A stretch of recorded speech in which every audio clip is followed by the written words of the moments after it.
Subscribe now and press the bell icon. Never miss an update. अभी कुछ दिनों पहले ही मैंने मैनसूत्रा के फाउंडर श्वेतब गंगवार की the rudest book ever read करी।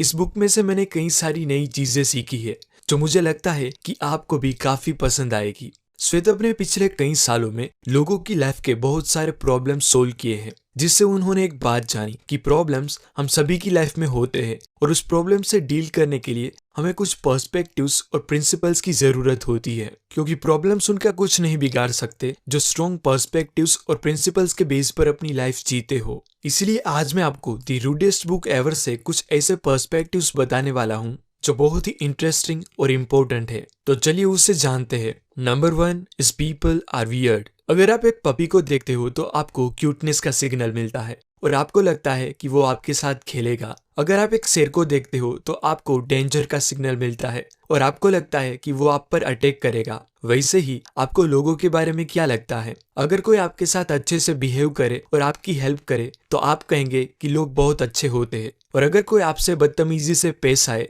और आपको रिजेक्ट करे तो आप कहेंगे कि लोग बुरे होते हैं। तो आखिर एक्चुअल में लोग होते क्या है? आप में से कुछ लोग कहेंगे कि लोग कॉम्प्लिकेटेड होते हैं और हम लोगों को कभी नहीं समझ सकते, पर एक्चुअल में ये स्टेटमेंट आपकी हेल्प नहीं करेगा, क्योंकि ये कुछ भी नहीं बताता।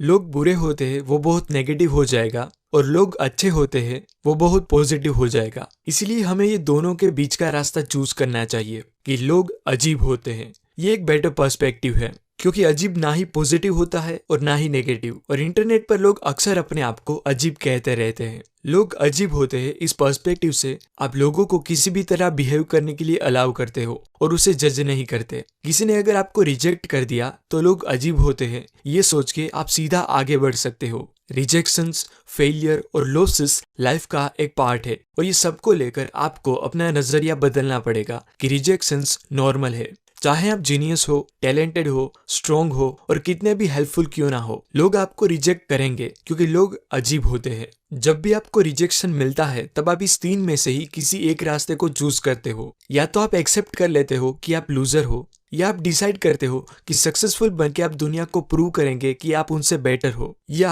आप दुनिया को ब्लेम करना शुरू कर देंगे कि दुनिया बहुत ही खराब है। इसमें सेकंड पॉइंट लगता पावरफुल है, लेकिन है नहीं, क्योंकि आप सक्सेस तो पाना चाहते हो पर सिर्फ और सिर्फ दुनिया को प्रूव करने के लिए, और वो भी उन लोगों को प्रूव करने के लिए जिन्हें आपसे कुछ फर्क भी नहीं पड़ता। जिन लोगों को एक्चुअल में सक्सेस मिलता है वो खुद को प्रूव करने के लिए और सेल्फ सेटिस्फेक्शन के लिए वर्क करते हैं, ना कि सिर्फ रिलेटिव्स और दुनिया को बताने के लिए। Number 2 is don't seek approval. जब हम छोटे होते हैं तब हम दूसरों को डिसाइड करने देते हैं कि कोई काम में हम एक्सीलेंट है भी या नहीं। जैसे आपने एग्जाम में अच्छा परफॉर्म किया ये बात आप जानते हो, लेकिन फिर भी आप टीचर के अप्रिसिएशन का इंतजार करते हो, क्योंकि आपके लिए सेल्फ सेटिस्फेक्शन से ज्यादा टीचर का अप्रिसिएशन इंपॉर्टेंट होता है। यानी कि आप टीचर को पावर देते हो ये बताने के लिए कि आप में काबिलियत है भी या नहीं। हम बड़े तो हो जाते हैं लेकिन हमारी ये आदत जाती नहीं और हम सेल्फ सेटिस्फेक्शन से ज्यादा दूसरों के अप्रूवल पर डिपेंडेंट हो जाते हैं। हमें लाइफ में कुछ करना तो है लेकिन क्या करना है वो नहीं पता होता, इसीलिए हम जिन लोगों का अप्रूवल चाहते हैं उनको जो पसंद होता है वो करने लग जाते हैं और ऐसे ही हम खुद की आइडेंटिटी गुमा देते हैं।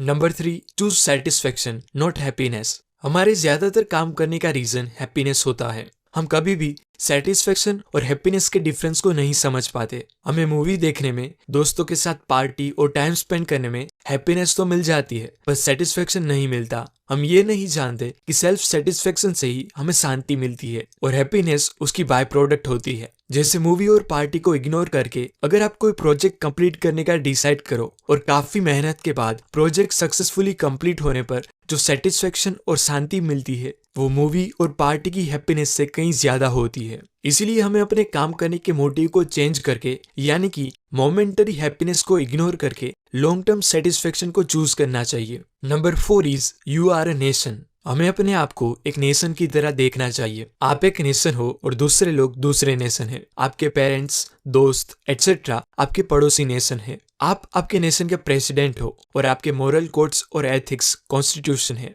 आपका सेल्फ कंट्रोल सिक्योरिटी फोर्सेस है और डिजायर और अर्जिस जो आपके नेशन को परेशान करते हैं वो टेररिस्ट है। अगर आप अपने नेशन को आगे लाना चाहते हो तो आपको सेल्फ कंट्रोल करके यानी कि अपने सिक्योरिटी फोर्सेस की मदद से टेररिस्ट यानी कि डिजायर और अर्जिस पे कंट्रोल पाके उन्हें खत्म करना पड़ेगा और साथ साथ अपनी सेल्फ रिस्पेक्ट के लिए अपने मोरल कोड्स और एथिक्स को भी मजबूत करना पड़ेगा। आप नहीं चाहोगे कि कोई भी बाहर का नेशन आए और आपके नेशन पर रूल करे, यानी कि आपको खुद को ही अपने नेशन की ऑथोरिटी बनना पड़ेगा और चूज करना होगा कि आपके लिए क्या सही है और क्या गलत। Number 5 is admire never follow. इस दुनिया में ऐसा कोई भी इंसान नहीं है जिससे 100% हर बात पे आप एग्री करो। ऐसा कोई भी इंसान नहीं है जिससे 100% हर बात पे आप डिसएग्री करो। और ऐसा कोई भी इंसान नहीं है जिससे आप कुछ नया नहीं सीख सकते। पर हमें चीजों को सिंपल करने की आदत होती है, इसलिए हम लोगों को भी 2 पार्ट में डिवाइड कर देते हैं कि कोई अच्छा है तो कोई बुरा, कोई हीरो है तो कोई विलन, जबकि एक्चुअल में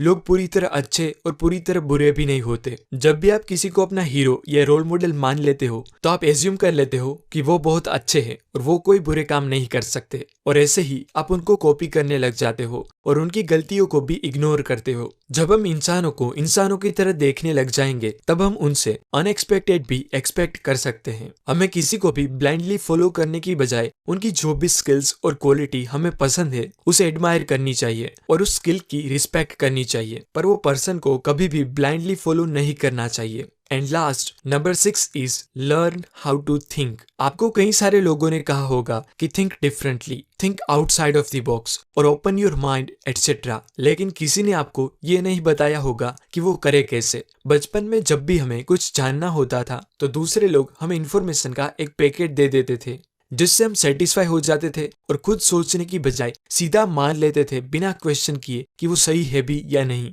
और आज भी हमारी आदत वही है कि हम खुद की सोचने की कैपेसिटी को इग्नोर करके पैकेट्स ऑफ इंफॉर्मेशन पर डिपेंडेंट हो गए हैं, क्योंकि इंफॉर्मेशन आज सिंगल क्लिक में अवेलेबल होने की वजह से अगर किसी इंफॉर्मेशन से हमें किक ना मिले तो हम दूसरी इंफॉर्मेशन ढूंढने लगते हैं। हम खुद सोचने की बजाय कोई मैजिकल इंफॉर्मेशन ढूंढने में एक्सपर्ट हो गए हैं कि शायद वो इंफॉर्मेशन हमारा प्रॉब्लम सोल्व कर दे। इसका मतलब ये नहीं है कि आप बुक्स पढ़ना और वीडियोस देखना बंद कर दो। इसका मतलब है इंफॉर्मेशन लेने से पहले या बाद में थोड़ा सोचो कि जो इंफॉर्मेशन आपने जानी है वो आपके लिए रेलिवेंट है भी या नहीं, और अगर है भी तो कैसे आप उसे अपनी लाइफ में अप्लाई कर सकते हो, और क्या आपको उसमें अपनी नीड के मुताबिक कोई चेंजेस करने की जरूरत है भी या नहीं। क्योंकि कई बार कुछ चीजें हम डिटो टू डिटो अप्लाई नहीं कर सकते, हमें हमारी नीड के मुताबिक उसमें चेंजेस भी लाने पड़ते हैं। इसलिए बुक्स तो रीड करे ही, क्योंकि उससे आपको चीजों की ओर देखने का एक अलग नजरिया मिलता है, पर वो सीखी बातों को खुद की नीड के मुताबिक सोच के अप्लाई भी करे। एट दी एंड सारे पॉइंट्स समराइज करके बताऊं तो फर्स्ट, लोगों से ज्यादा एक्सपेक्टेशन ना रखें क्योंकि लोग अजीब होते हैं। सेकंड है, दूसरों के अप्रूवल से ज्यादा खुद पर भरोसा रखें। थर्ड इज, मोमेंटरी हैप्पीनेस को छोड़ के लॉन्ग टर्म सेल्फ सेटिस्फेक्शन को चूज करें। फोर्थ, अपने आप को एक नेशन की तरह देखें। फिफ्थ पॉइंट है, किसी को भी ब्लाइंडली फॉलो ना करें। आपको जिनकी जो भी क्वालिटीज पसंद है सिर्फ उनकी वो क्वालिटी को एडमायर करें। एंड लास्ट पॉइंट इज, कोई भी प्रॉब्लम्स को सर्च करने से पहले थोड़ा खुद सोचने की आदत। तो ये सभी बातें मैंने श्वेतब गंगवार की latest and best selling book the rudest book ever से सीखी है, और इसमें और भी कई सारी बातें बताई है जो बहुत ही हेल्पफुल है। इसलिए मैं आपको हाईली रिकमेंड करता हूँ कि आप एक बार इस बुक को खरीद के जरूर रीड करो। इसमें बहुत ही अच्छे पर्सपेक्टिव्स बताए गए हैं जो आपको लाइफ, प्रॉब्लम्स और लोगों को कुछ अलग ही तरह से देखने का नजरिया